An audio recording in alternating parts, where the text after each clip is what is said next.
কাতার নিয়ে কিছু গুরুত্বপূর্ণ কথা বলি। আপনারা অনেকেই কাতারে আসতে চাচ্ছেন।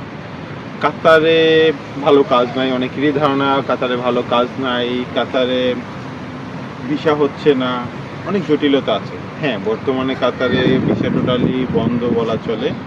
তবে কেউ কেউ ভিসা করতেছে, সেটা হচ্ছে ডিফারেন্ট লাইনে করতেছে, কিন্তু খরচ অনেক বেশি যাচ্ছে। আপনারা যারা কাতারে আসবেন, আপনারা 1 মাস 2 মাস ওয়েট করেন।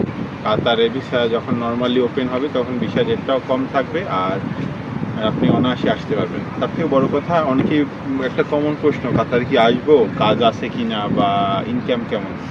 কাতারে যারা আসবেন তাদের অবশ্যই কয়েকটা বিষয় মাথায় রাখতে হবে। আপনাদের স্কিল থাকাটা জরুরি। কাতারে আসলে আপনার ভাষা জানাটা জরুরি।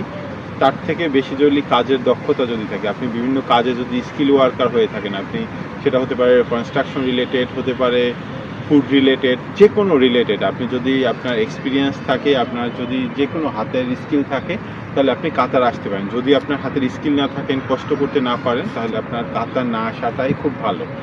অনেকে বলে যে ইউরোপ যাব, সেজন্য কাতার আসবে। হ্যাঁ, কাতার থেকে ইউরোপ যাওয়া যায়, বাংলাদেশের থেকে সহজে যাওয়া যায়। বাংলাদেশ থেকে যেমন ভিসা খুব কম হয়, বাট এখান থেকে হয়।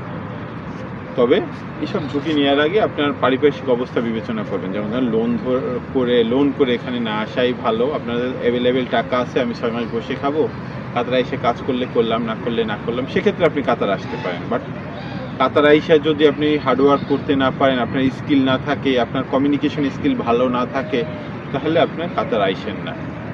আরেকটা বিষয়, ফুড শেয়ারিং, যে বাইক শেয়ারিং বা ফুড শেয়ারিং, কাতারে অনেক কোম্পানি আছে।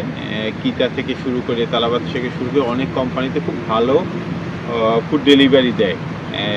সেক্ষেত্রে আপনার হার্ডওয়ার্কের মানসিকতা থাকতে হবে। লাইসেন্স করার একটা বিষয় আছে। আপনি এখানে 2 থেকে 4 মাস সময় লাগে লাইসেন্স পেতে। এখানে আবার অনেক জটিলতা আছে, আপনার পাস করতে হবে। এটা বাংলাদেশের মতো না, আপনি ঘুষ দিলেন পাস করে গেলেন।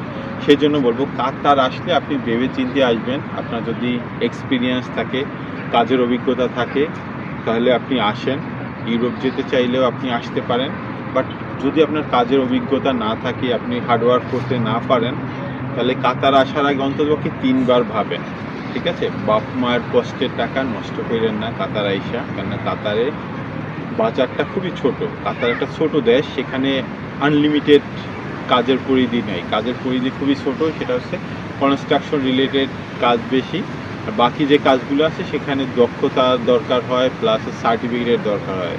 সেজন্য বলবো, কাতার আসার আগে চিন্তা করেন আসলে আপনি কাতারের জন্য পারফেক্ট কিনা। যদি পারফেক্ট না হয়ে থাকেন, কাতারের জন্য নিজেকে পারফেক্ট করেন। আপনি ইংলিশটা শিখেন, ভাষা শিখেন, কাজের কিছু দক্ষতা অর্জন করেন। হতে পারে ইলেকট্রিশিয়ান, হতে পারে পাইপ ফিটার, হতে পারে ওয়েল্ডার, হতে পারে গাড়ি ড্রাইভিং, যে কোনো কিছু হোক না কেন, আপনি স্কিল ডেভেলপ করেন, তারপর কাতার আসেন বা মধ্যপ্রাচ্যের যে কোনো দেশে যান। দেশের বাইরের কাজটা অতটা সহজ না। বাংলাদেশে যা মায়ের গর্ভে থেকে যেভাবে আপনি কাজ করেন, অতটা সহজ না। যদি আপনি ভালো কিছু করতে চান, আর্নিং করতে চান, সেক্ষেত্রে অবশ্যই আপনার কাজের অভিজ্ঞতা থাকাটা খুবই জরুরি। কাজের অভিজ্ঞতা আছে মানে মিডল ইস্টে যে কোনো জায়গায় প্রচুর পরিমাণ পয়সা আছে। অভিজ্ঞতা নাই মানে মিডল ইস্ট আপনার জন্য না।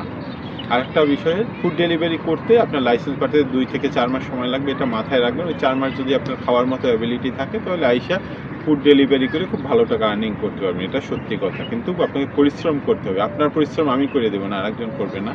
আপনার পরিশ্রম আপনাকেই করতে হবে। সো মিডল ইস্টে আসার আগে আপনার কাজের অভিজ্ঞতা নিয়ে আসেন, ইংলিশ জাইনে আসেন বা ল্যাঙ্গুয়েজ জাইনে আসেন, হোক সেটা ইংলিশ, হোক সেটা হিন্দি। কেমন?